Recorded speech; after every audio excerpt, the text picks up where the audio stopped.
स्वागत है एक बार आपका फिर से मिस्ट्री के यूट्यूब के स्टडी मंत्र चैनल पर। Today we will discuss about somatic embryogenesis. तो सोमेटिक एम्ब्रियोजेनेसिस के बारे में आज हम लोग डिस्कस करेंगे।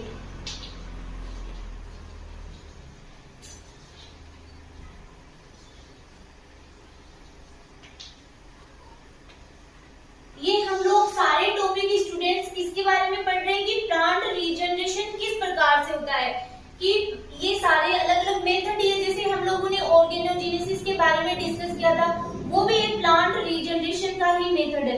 सोमेटिक एम्ब्रियोजेनेसिस भी एक तरीके का प्लांट रीजनरेशन का ही मेथड है कि इन विट्रो प्लांट का फॉर्मेशन किस प्रकार से होता है। तो हम लोग आज इसके ऊपर डिस्कस करेंगे। सोमेटिक एम्ब्रियोजेनेसिस क्या होता है कि एक प्रकार की आर्टिफिशियली प्रोसेस है जिसके अंतर्गत एक सिंगल सोमेटिक सेल के द्वारा होल प्लांट या एम्ब्रियो का फॉर्मेशन होता है। कि एक सिंगल सेल के द्वारा, सिंगल सोमेटिक सेल के द्वारा होल प्लांट या फिर एम्ब्रियो का फॉर्मेशन होना सोमेटिक एम्ब्रियोजेनेसिस कहलाता है। फिर हम लोग पढ़ते हैं, जैसा कि हम लोगों ने प्रीवियस लेक्चर में डिस्कस कर लिया था कि डायरेक्ट ऑर्गेनोजेनेसिस और इनडायरेक्ट ऑर्गेनोजेनेसिस क्या होता है। उसी प्रकार से होता है डायरेक्ट सोमेटिक एम्ब्रियोजेनेसिस और इनडायरेक्ट सोमेटिक एम्ब्रियोजेनेसिस। अगर एक्स प्लांट से, ये कोई प्लांट है, इसका हम लोगों ने क्या लिया, कोई एक्स प्लांट लिया। एक्स प्लांट से किसका फॉर्मेशन हो रहा है, होल प्लांट का फॉर्मेशन हो रहा है, प्लांट के सभी पार्ट का फॉर्मेशन हो रहा है, या फिर एम्ब्रियो का फॉर्मेशन हो रहा है, तो वो कहलाता है डायरेक्ट सोमेटिक एम्ब्रियोजेनेसिस। ठीक है, हम लोग आगे बात करें कि ये है डायरेक्ट। एक होता है कि एक प्लांट के द्वारा डायरेक्ट ही एम्ब्रियोजेनेसिस नहीं होता है, एक इंटरमीडिएट स्टेज बनती है, केलस स्टेज जिसको बोलते हैं। इस केलस के द्वारा ही सूट रूट मतलब प्लांट के सभी पार्ट का डेवलपमेंट होता है, या फिर इस केलस के द्वारा ही एम्ब्रियो का फॉर्मेशन हो रहा है, तो वो कहलाता है इनडायरेक्ट एम्ब्रियोजेनेसिस। आई होप आपको समझ में आ गया होगा कि डायरेक्ट और इनडायरेक्ट सोमेटिक एम्ब्रियोजेनेसिस में क्या होता है कि एक्स प्लांट के द्वारा ही एम्ब्रियोजेनेसिस हो रहा है, एम्ब्रियो का फॉर्मेशन हो रहा है, तो वो होता है डायरेक्ट एम्ब्रियोजेनेसिस। और यदि कि एक इंटरमीडिएट केलस स्टेज बन रही है, फिर एम्ब्रियोजेनेसिस हो रहा है, तो वो होता है इनडायरेक्ट सोमेटिक एम्ब्रियोजेनेसिस। अब हम लोग इसकी बात करें कि इसमें कौन कौन से स्टेप्स होती है। इसमें मेनली 3 स्टेप्स होती है। फर्स्ट होता है इंडक्शन। ये हम लोग बात कर रहे हैं कि सोमेटिक एम्ब्रियोजेनेसिस की स्टेप्स की, आगे हम लोग इसके नोट्स पे प्रिपेयर करेंगे। फिर सेकंड होता है मैच्योरेशन।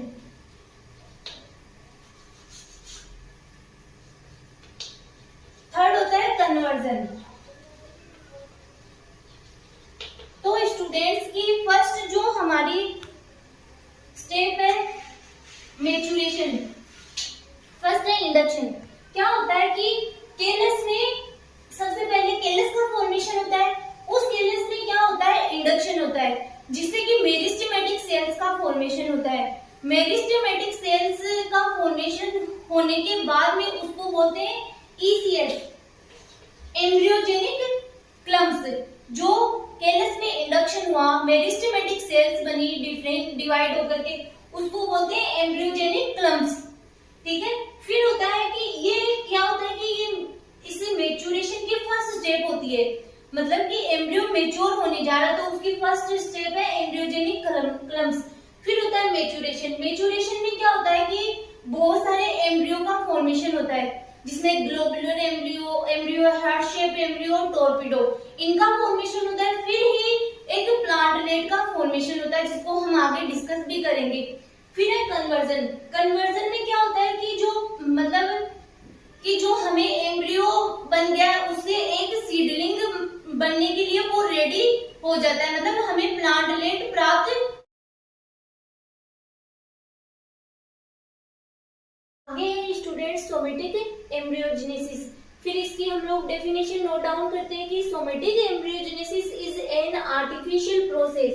सोमेटिक एम्ब्रियोजेनेसिस एक आर्टिफिशियल प्रोसेस होती है इन विच ए प्लांट और embryo is derived from a single somatic cell, जिसमें क्या होता है एक एम्ब्रियो या फिर किसी प्लांट का फॉर्मेशन किसके द्वारा होता है, एक सिंगल सोमेटिक सेल के द्वारा होता है, उसी को बोला जाता है सोमेटिक एम्ब्रियोजेनेसिस, मतलब सोमेटिक एम्ब्रियो का फॉर्मेशन होना। किसी सिंगल सेल के द्वारा एक एम्ब्रियो या फिर प्लांट का फॉर्मेशन होना सोमेटिक एम्ब्रियोजेनेसिस कहलाता है। फिर हम लोग बात करते हैं कि सोमेटिक एम्ब्रियो उन प्लांट की सेल्स से डेवलप होते हैं जो नॉर्मली एम्ब्रियो डेवलप में इन्वॉल्व नहीं होते, मतलब सोमेटिक एम्ब्रियो उन प्लांट की सेल्स से डेवलप होते हैं जो सेल्स एम्ब्रियो डेवलप होने में पार्टिसिपेट नहीं करती है, उन सेल से सोमेटिक एम्ब्रियो का डेवलपमेंट होता है।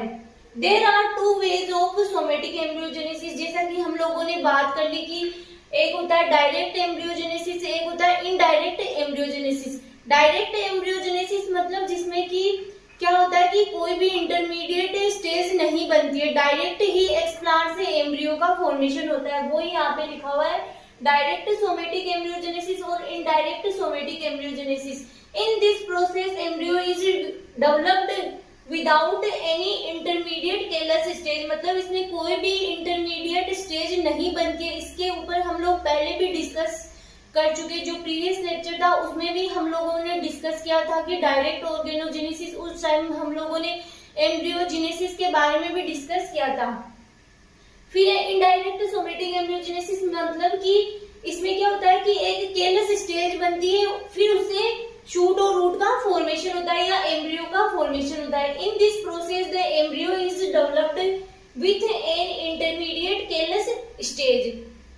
फिर हम लोग बात करते हैं कि यहाँ पे एक लिखा हुआ है, मतलब कौन कौन से टाइप होते हैं सोमेटिक एम्ब्रियोजेनेसिस। कई बार डायरेक्ट ही आपके 2 मार्क्स में पूछ लिया जाता है प्राइमरी सोमेटिक एम्ब्रियोजेनेसिस क्या होता है, तो वो भी यहाँ पे लिखा हुआ है कि there are 2 types of somatic embryogenesis, या फिर कितने टाइप के सोमेटिक एम्ब्रियोजेनेसिस होते हैं, तो आप लिख सकते हो प्राइमरी और सेकेंडरी। प्राइमरी सोमेटिक एम्ब्रियोजेनेसिस का मतलब होता है कि अगर एक्सप्लांट का यूज करते हुए एम्ब्रियोजेनेसिस हो रहा है तो उसे बोलते हैं प्राइमरी सोमेटिक एम्ब्रियोजेनेसिस, और किसी सोमेटिक एम्ब्रियो से ही एम्ब्रियोजेनेसिस हो रहा है तो उसे बोला जाता है सेकेंडरी सोमेटिक एम्ब्रियोजेनेसिस।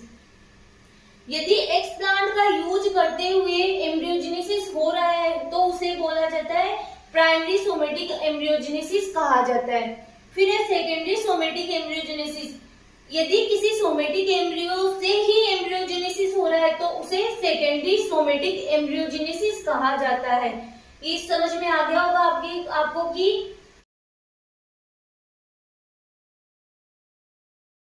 कौन कौन सी स्टेप पाई जाती है जिससे कि होल प्लांट का रिजनरेशन होता है। फर्स्ट है आपके इंडक्शन।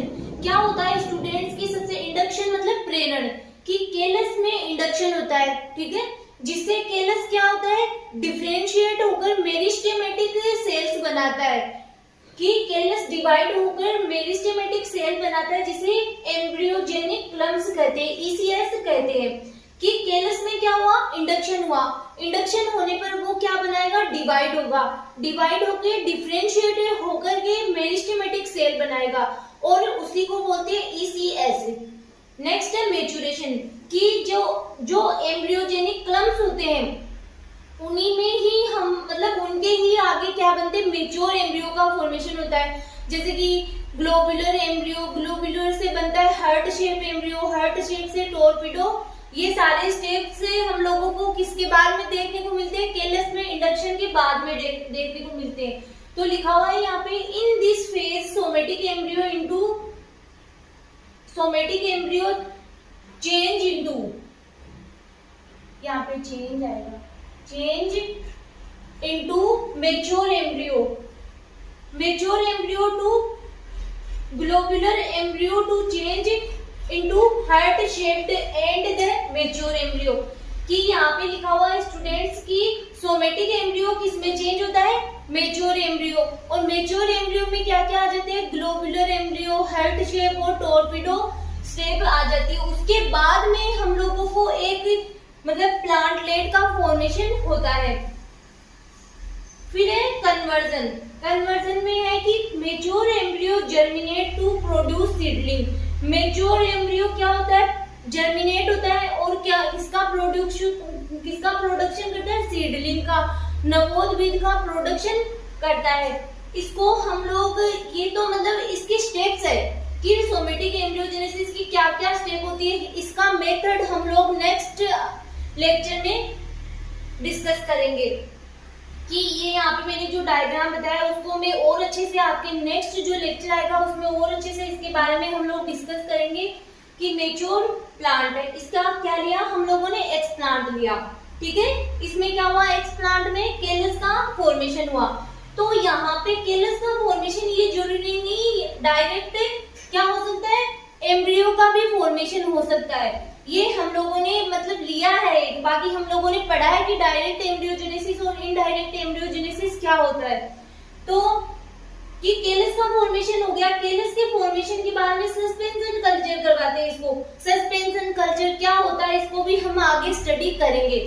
सस्पेंशन कल्चर मतलब किसी लिक्विड मीडियम में इसको कल्चर करवाया, फिर इसको इसमें मतलब कि इसको दूसरे मीडियम में इसको ट्रांसफर किया, जिसमें हम लोगों को क्या दिखाई दिया, इंडक्शन दिखाई दिया, सोमेटिक एम्ब्रियो बनने स्टार्ट हो गए। जब हम लोग इस मेथड को नोट डाउन करेंगे तो आपको ये पूरी स्टेप अच्छे से समझ में आ जाएगी।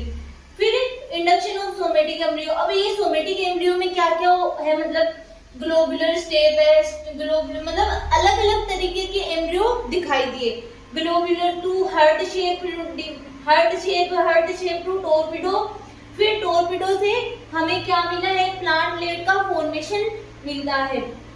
ये सारा जो हम लोग देख रहे हैं ये क्या हो रहा है, इन विट्रो हो रहा है, किसी लेबोरेटरी में होने वाली प्रोसेस है कि ये आर्टिफिशियली डेवलप करवा रहे हैं हम लोग प्लांट।